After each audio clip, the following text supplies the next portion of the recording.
Bon, ben oui, faut encore faire une révision. Encore une capsule. Mais, ça va être le fun, hein? Puis vous allez voir, c'est court celle-là, parce que c'est la révision pour secondaire 2, Histoire, qui parle du module 3B de la Révolution française. Fait que vous allez voir, c'est court, intense, ça va super bien aller. Êtes-vous prêts? On y va! Ben, même si vous n'êtes pas prêts, on y va quand même. Fait que les opérations intellectuelles, les critères d'évaluation, vous allez être évalué sur se situer dans le temps, comme à chaque fois, les fameuses lignes du temps, se situer dans l'espace, les cartes, il faut situer où est la France dans le monde. Ensuite, on va avoir aussi établir des faits avec les groupes sociaux. On va appeler ça des ordres. Vous allez voir, il y a 3 groupes sociaux, 3 ordres. Les Français appelaient ça comme ça. Et on va aussi parler du droit divin, la monarchie absolue. Ça aussi, c'est établir des faits. Alors, je vous laisse tout de suite et on se revoit dans pas long. OK, fait comme à chaque fois, nous avons la ligne du temps générale. Ligne du temps générale. Et on va faire en même temps, tant qu'elle est là, la ligne du temps de la Révolution française. Alors, faisons-en deux tout de suite, ça va mieux aller. Ligne du temps comme ça ici. Alors, vous voyez, préhistoire, on passe de nomade à sédentaire, c'est la sédentarisation. L'Antiquité et le Moyen Âge, les temps modernes, la période contemporaine. Ensuite, la ligne spécifique, c'est vraiment ici que ça va commencer avec la prise de la Bastille. On va le voir tantôt, mais je vous le dis tout de suite, là, le 14 juillet 1789. C'est vraiment ce qui sépare les temps modernes de la période contemporaine, donc cette date-là ici. La Révolution commence donc ici, comme je l'ai dit, en raison de la prise de la Bastille et elle va se terminer ici vers, pas vers, là, en 1804. Ça va être le début du règne de Napoléon Bonaparte. Alors, c'est vraiment ici. C'est sûr que les derniers événements là, se passent pas mal ici, là, 1793, puis il va y avoir aussi le début, là, la première constitution. Mais prenez pas de chance, là, allez-y, 1789 à 1804, l'arrivée de Napoléon Bonaparte. Si on revient à la révision, donc on en a fait 2, se situer dans le temps, on va maintenant se situer dans l'espace avec une carte du monde, placer la France et l'Angleterre, l'Angleterre qui était plus la Révolution américaine, mais tant qu'à placer la France, on va aussi placer l'Angleterre pour faire un petit récapitulatif. Carte du monde, on a donc ici comme ça la France qui est là. France, on va le mettre en bleu, là, c'est souvent la couleur de la France. Et l'Angleterre, c'est souvent en rouge. L'Angleterre et Royaume-Uni ici. Si on prend la carte de l'Europe, ben ça va être quoi? La France, on va venir le mettre en bleu, ça va être ici. Et le Royaume-Uni, comme on a déjà dit, l'Angleterre est là, Pays de Galles, Écosse et Irlande du Nord, ça fait le Royaume-Uni au total. Alors, c'est ici.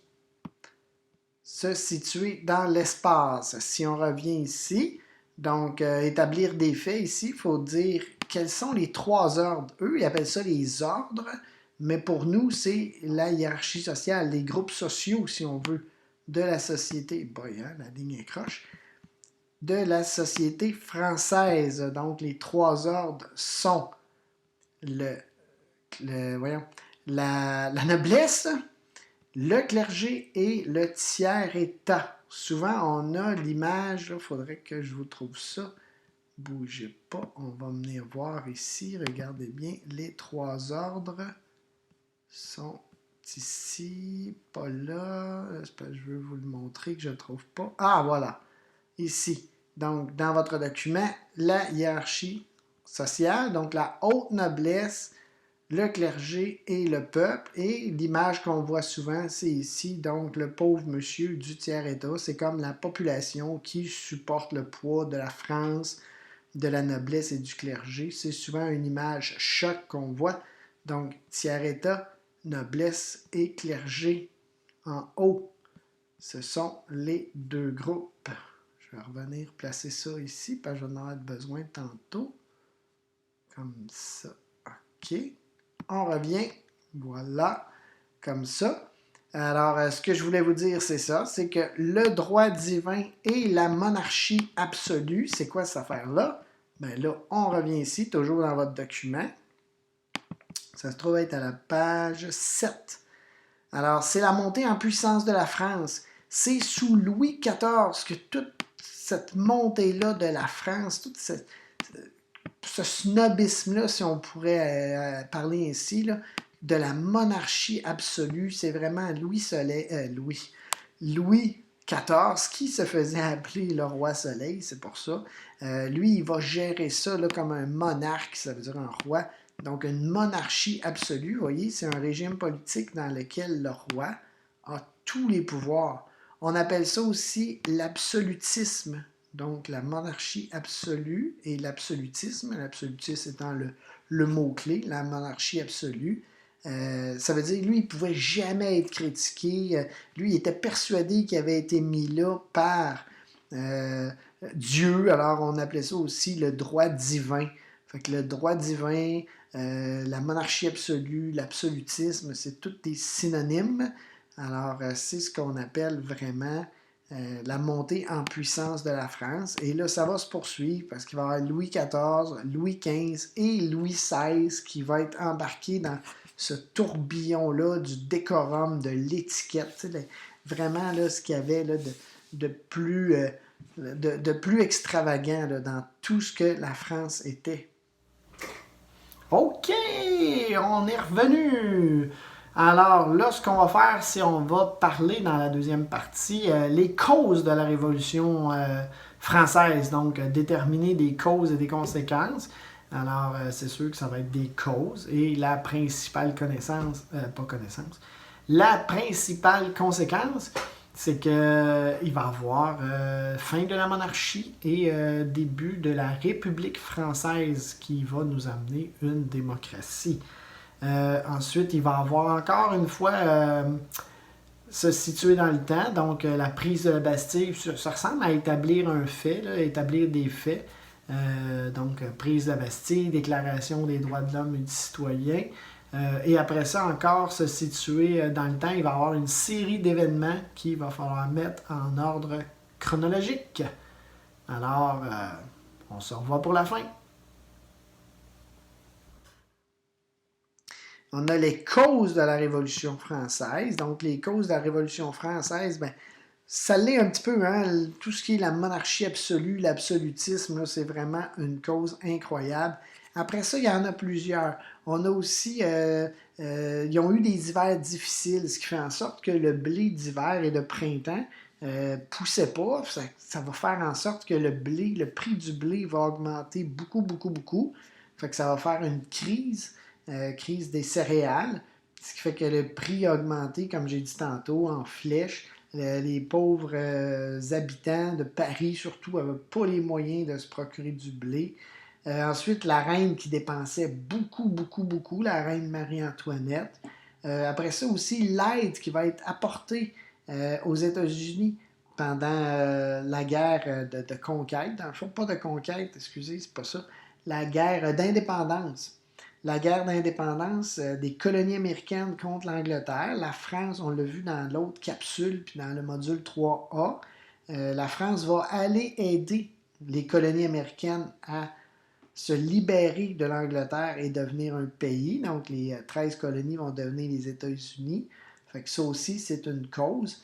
Fait que si on résume, ben, des hivers difficiles, les dépenses de la reine, l'aide apportée à la Révolution américaine et aussi toute cette monarchie absolue fait en sorte que le peuple un jour va se révolter. Et ce jour-là, ça ne s'est pas fait du jour au lendemain, là, c'est vraiment une accumulation. Cette révolte-là va arriver quand? Ça va arriver le 14 juillet 1789 avec la prise de la Bastille.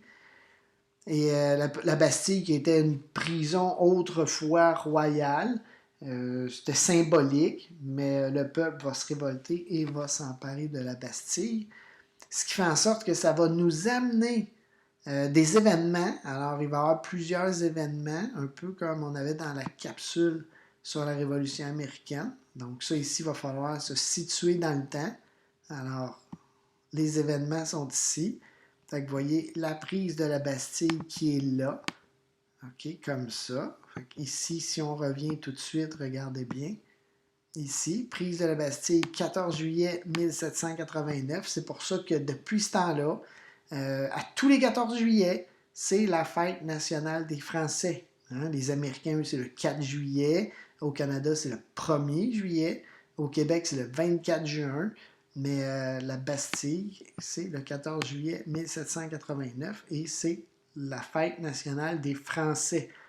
Ensuite, si on continue, vous voyez, Déclaration des droits de l'homme et du citoyen, le 26 août 1789. Fait que si on s'en vient ici, vous voyez, elle est là. Donc, ici, les articles, dans le fond, c'est toujours le même principe. C'était vraiment que les humains naissent égaux entre eux. C'est l'article premier. Ensuite, ben, il va y avoir aussi que tout le monde a le droit à la vie, tout le monde a le droit à la justice. Et comme je l'ai dit tantôt, tout le monde a le droit à l'égalité. Fait que c'est les deux, vraiment, là, les deux déclarations importantes. Là. Ben, si ce n'est pas une déclaration, c'est une déclaration de guerre, de force, de révolte, le 14 juillet. Et ici, c'est le 26 août. Fait que si on revient à notre plan de révision, en mettant comme ça, vous voyez, les événements, donc avant, pendant et après. Fait que là, qu'est-ce qui arrive? On va parler d'États généraux, Assemblée nationale, prise de la Bastille, déclaration de l'homme et du citoyen qu'on vient de voir, création de la Constitution. Il va falloir les mettre en ordre et en décrire un. Fait que si on revient ici, comme ça, voilà, on va effacer ça comme ça. Si on les... Ah! Pour ça que je voulais faire. Si on les met en ordre, je vais y aller comme ça à la place. Si on les met en ordre, le peuple est insatisfait. Alors, que va faire le roi? Il va convoquer les États généraux. À ces mêmes États généraux-là, c'est quoi? Dans le fond, c'est quoi les États généraux? C'est des représentants du peuple, donc du tiers-État, comme on a vu dans nos 3 ordres, des représentants du clergé et des représentants de la noblesse. Les représentants du peuple demandent l'abolition des privilèges, donc de payer des impôts. Ils demandent de payer des impôts parce que les gens de la noblesse et du clergé n'en payaient jamais. Étant donné qu'ils vont refuser, qu'est-ce qui va arriver? On va avoir formation de l'Assemblée nationale au jeu de paume, hein, qui est l'ancêtre du tennis. Fait que les gens du tiers-État, les représentants du tiers-État, étant donné l'échec des États généraux, décident de se former une Assemblée nationale, pas une constitution, mais un rassemblement qu'on va appeler l'Assemblée nationale. Suite à ça, il va y avoir prise de la Bastille, donc là, vraiment la révolte, suivi de la Déclaration des droits de l'homme et du citoyen, et finalement, la Constitution. Alors, en ordre, ici, États généraux, Assemblée nationale, prise de la Bastille, Déclaration des droits de l'homme et du citoyen, et la Constitution. La première Constitution, c'est en 1793, mais il va en avoir plusieurs autres, là, dont la dernière était, ça fait pas si longtemps que ça, c'est en 1958, la dernière Constitution de la France, mais celle-là, c'est en 1793. Si on revient à notre révision comme ça, va falloir que vous en décriviez une, comme j'ai dit tantôt. Et comme à chaque fois, on a des questions de révision sur les autres modules ainsi que les connaissances géographiques. Et c'est déjà la fin. Vous avez vu, c'était quand même assez rapide, à peu près 14-15 minutes. Là, c'est pas très très long. Mais n'oubliez pas, comme à chaque fois, il faut étudier les chapitres précédents, donc le chapitre 1, 2, pour savoir être capable d'être bon là, dans les questions de révision. C'était comme pas clair, hein, cette phrase-là. Mais réviser un petit peu les questions là, de la Renaissance et sur les grandes explorations. Et aussi les connaissances géographiques, océan, continent, province et capitale du Canada, frontières terrestres et maritimes du Canada et du Québec. Alors, on se revoit à l'examen.